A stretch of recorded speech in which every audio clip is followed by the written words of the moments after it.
নমস্কার বন্ধুরা, আমি আরেকটি নতুন রেসিপি নিয়ে তোমাদের কাছে হাজির হয়ে গেছি। আজকে আমি করব দই পটল। তো তার জন্য আমি নিয়ে নিচ্ছি জিরে গুঁড়ো, ধনে গুঁড়ো, লঙ্কা গুঁড়ো, গরম মশলা গুঁড়ো, হলুদ, লবণ।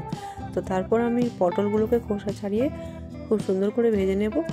আর হালকা আঁচে ভাজতে হবে যাতে খুব সুন্দর করে পটলগুলো গলে যায়।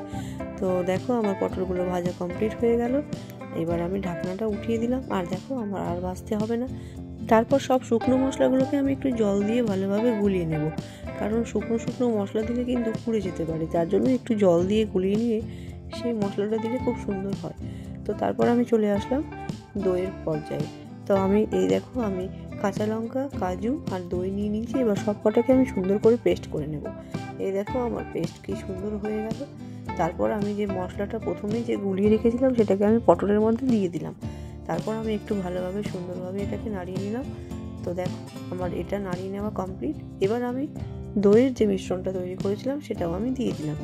তারপর একটু ভালোভাবে নাড়িয়ে নিতে হবে, হালকা আঁচে নাড়াতে হবে, কারণ দইয়ের সাথে যে কাজুটা আছে কাজুটা কিন্তু তলায় লেগে যেতে পারে। তার জন্য তোমরা একটু সাবধানে নাড়াবে।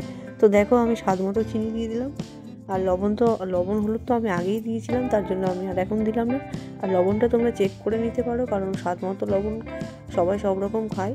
তো দেখো আমার রান্নাটা কমপ্লিট। আর কি সুন্দর লাগছে দেখতে, তোমরা বাড়িতে করে দেখবে। টাটা।